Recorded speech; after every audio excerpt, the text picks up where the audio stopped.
бұл төртінші деңгейі, бауырыңызды ешқандай бір себепсіз, одан бір пайда алып жатқан пайдаңыз жоқ, ол сізге бір нәрсе үйретіп жатқан жоқ, одан бір дүниелік сізге пайда келіп жатқан жоқ, ешқандай бір себепсіз Алла разылығы үшін жақсы көру. Алла разылығы үшін жақсы көру, бұл осы Алла жолындағы дос болудың ең жоғарғы шыңы дейді. Адам осы деңгейде өзінің бауырын жақсы көруі керек.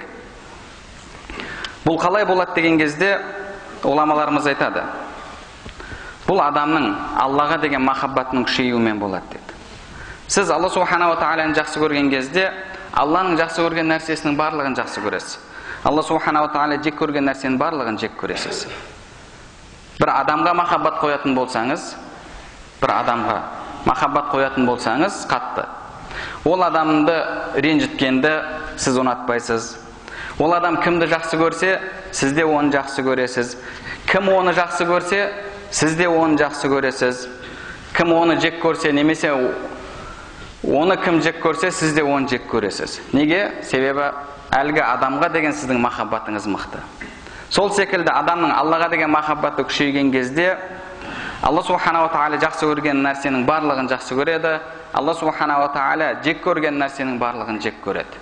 Яғни сол өзінің мұсылман бауырларын Алла оларды жақсы көрген үшін бұл жақсы көреді. Басқа бір себеппен емес. Осы негізінде Алла жолында дос болудың ең шыңы дейді. Мысалы, сізге айтады. Бір адам бар, білімді, құлшылығы жақсы дейді. Екінші бір адам бар, пасық, күнәһар дейді. Сіздің жүрегіңіз, ол адамды танымасаңыз да, бірден әлгі білімді, құлшылығы жақсы, Аллаға құлшылық жасайды деген адамға қарай бұрылады. Жүрегіңізде бір сол адамға деген жақындық сезіледі. Не үшін? Ол адамды сіз Алла разылығы үшін жақсы көрдіңіз. Себебі ол Алла жолында жүр. Ол Аллаға құлшылығын жасап жүр. Алла субханала тағала оны жақсы көреді. Сол үшін де сіз оны жақсы көресіз. Осы негізі ең бауырластықтың шыңы болып табылады екен.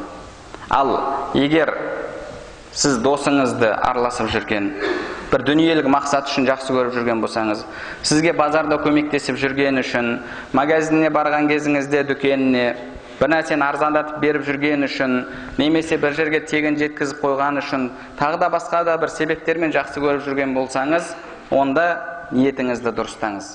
Сіз Алла разылығы үшін, Алла жолында жақсы көріп жүрген адам емессіз. Және ол ниетте жүріп, ертең Алланың аршысының көлеңкесінде болатын, ертең дос болып қалатын қияметте адамдардың қатарында болмайсыз. Себебі Алла субханала тағала Құран кәрімде «Әл-әхилләу яума изин бa'духум ли бa'дин адуун иллал муттақин». Тақуалардан басқа бір-бірімен қатты араласқан достар дейді. Ахилла хулла сөзінен шығады. Хулла деген яғни қатты араласу дегенді білдіреді. Мысалы біз Ибрахим халилуллах дейміз. Сондай қатты араласқан достардың барлығы қияметте бір-біріне дұшпан болады дейді. Иллал муттақин. Бірақ кімде-кім тақуалықпен Алла разылығы үшін дос болған болса, бұл дүниеде сол адамдар ертең ахиретте бір-бірімен дос болып қалады. Әрқайсымыз ниетімізді дұрыстауымыз керек, қарауымыз керек. Мен бауырымды не үшін жақсы көріп жүрмін, мен ана адамды не үшін жақсы көріп жүрмін деп, егер ниетіңіз дұрыс болмаса, бір дүниелік мақсат үшін жақсы көріп жүрген болсаңыз, онда ниетіңізді дұрыстауыңыз керек.